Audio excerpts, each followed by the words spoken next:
Here's a derivation of the binomial theorem. I want to make it fairly quick, but explain the idea.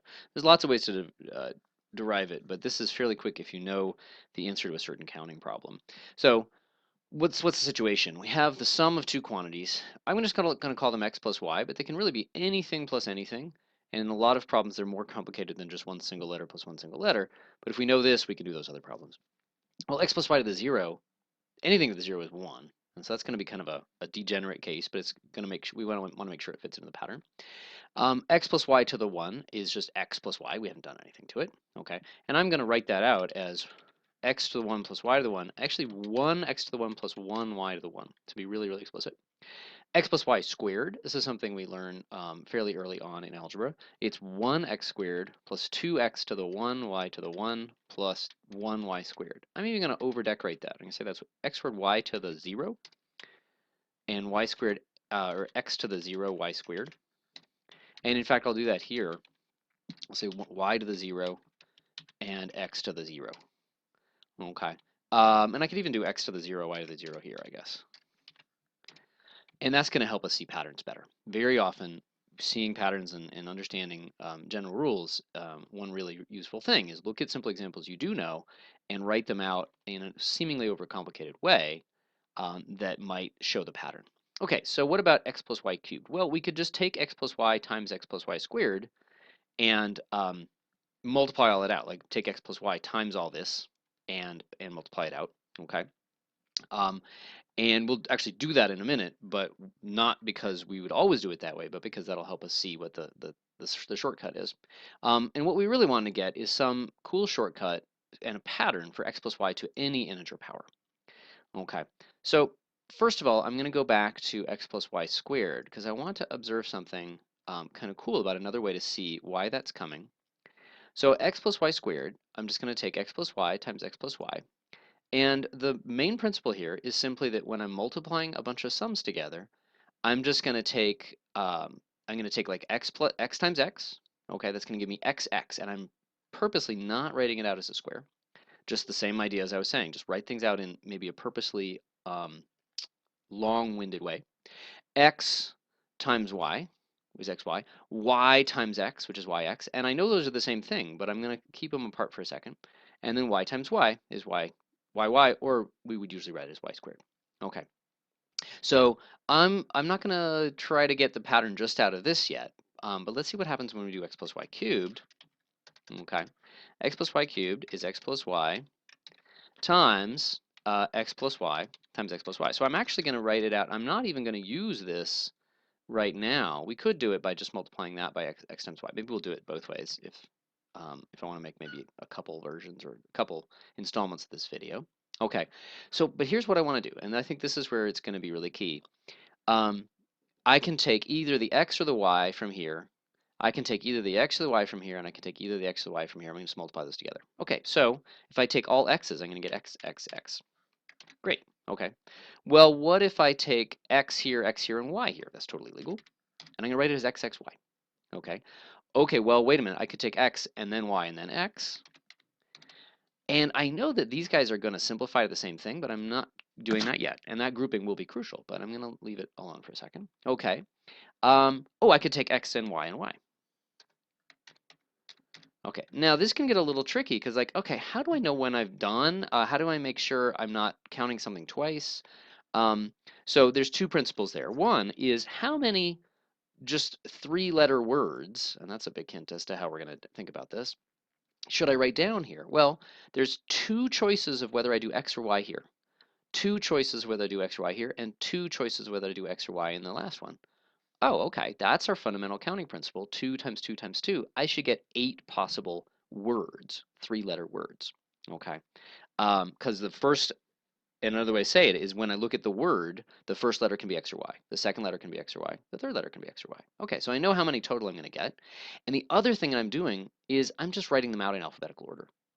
Okay, so let me actually just put the next 4 on the next line so it doesn't get too long. Okay, so now I've actually gotten all the ones that start with an x, and I'll just start over again. The ones that start with a y are yxx plus yxy plus yyx. Ooh, that's not what I did. Plus yyyx plus yyy.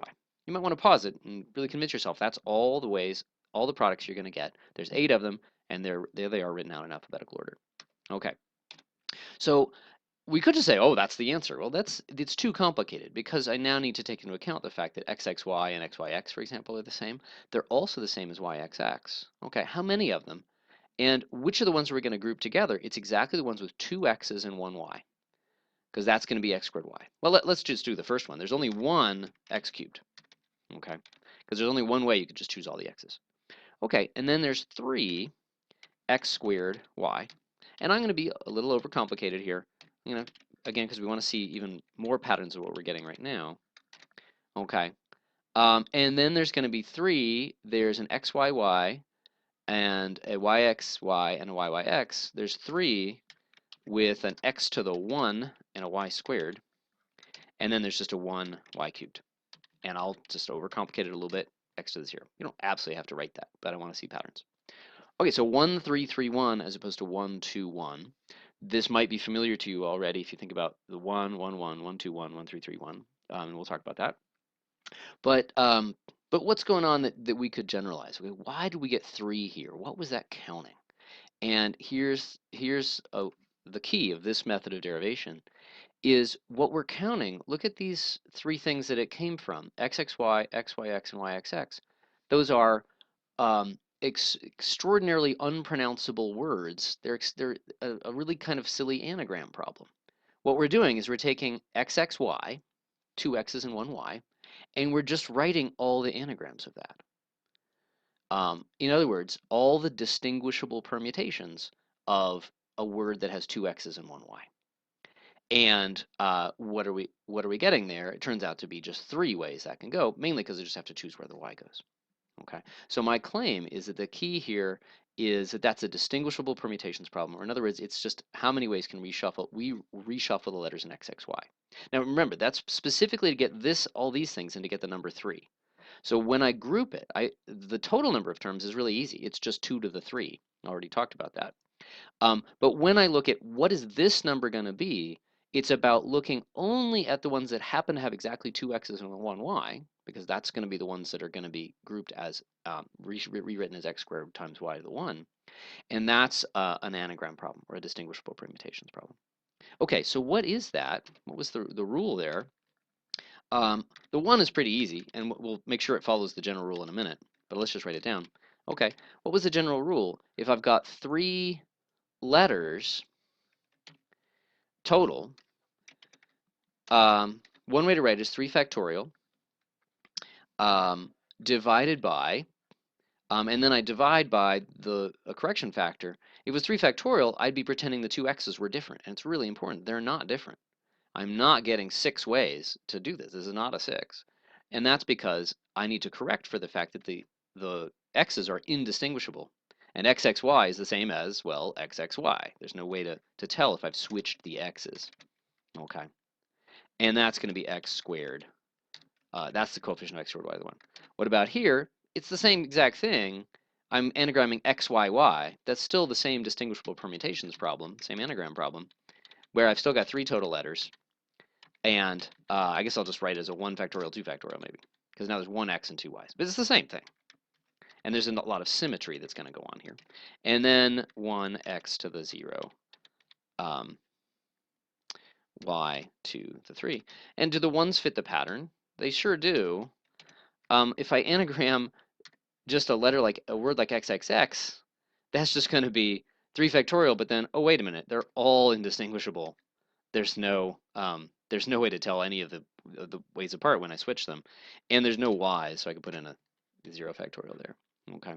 And then here, 3 factorial over 0 factorial times 3 factorial.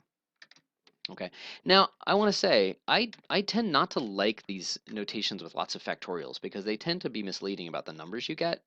And let me just say, there's another way to do when you're looking at a distinguishable permutations problem with only 2 kinds of letters. There's a simpler way to see what's going on. And I talk about this in my counting notes for my classes.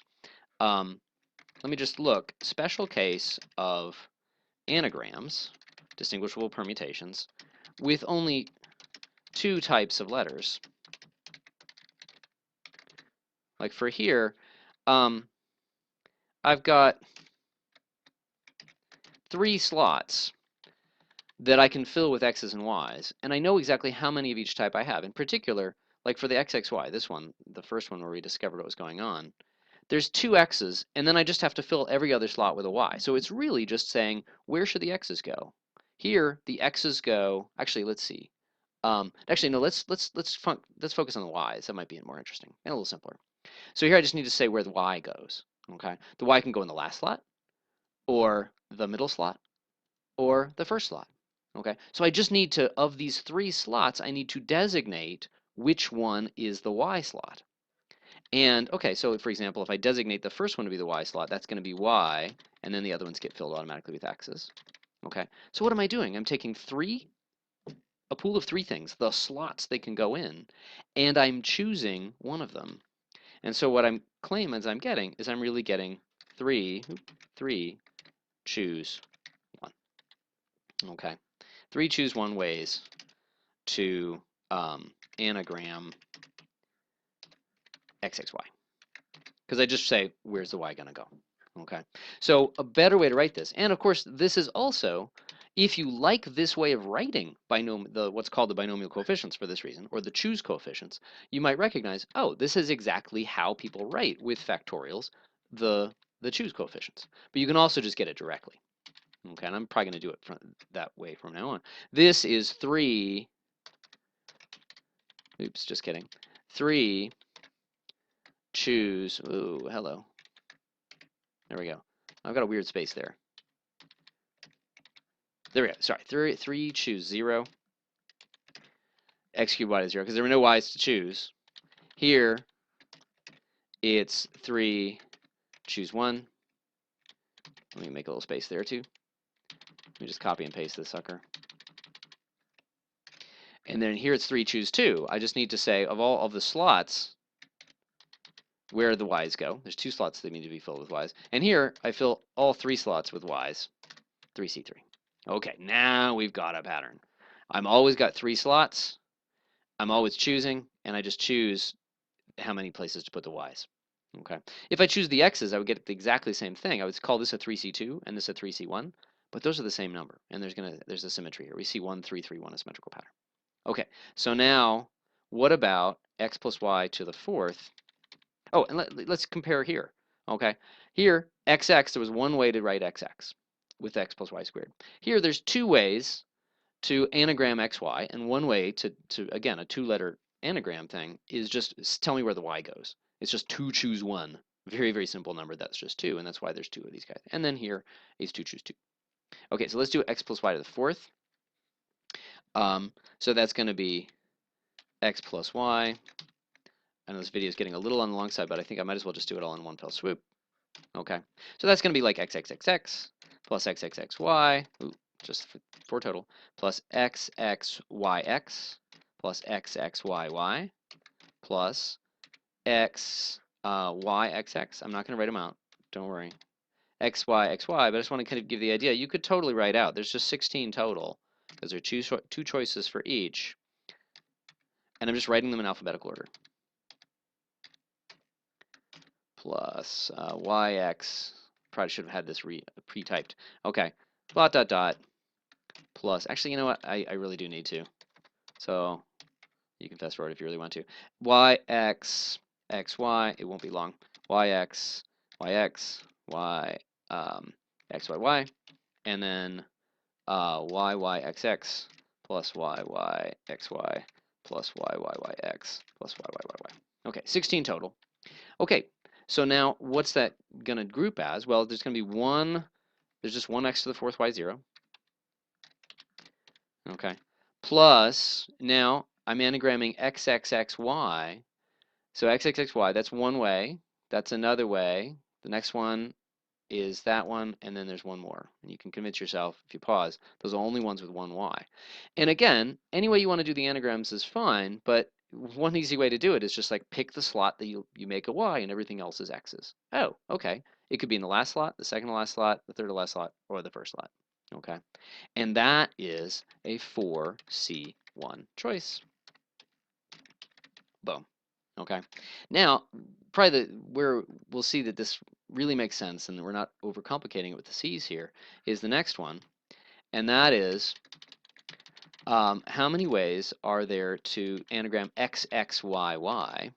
So let's look, so x, x, y, y, there's one of them, and here's where I've chosen the last two slots to be y slots. Here I've chosen the second and fourth slots to be y slots.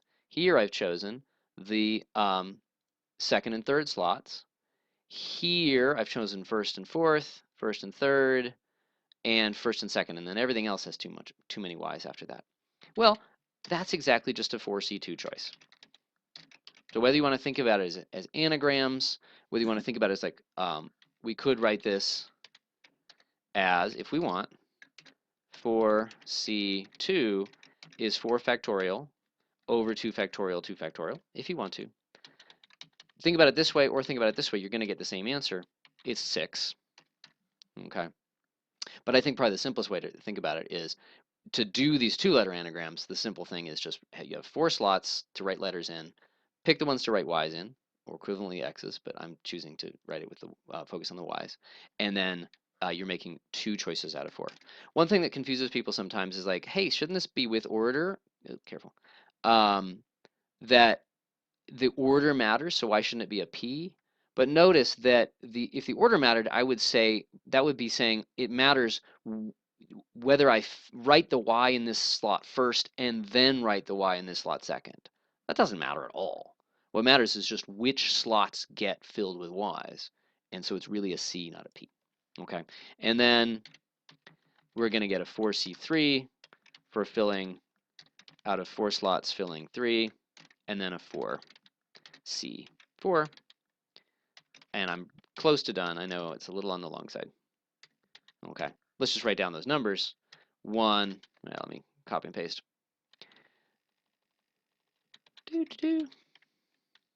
And I have an extra 1 there. Okay, so we just get 1.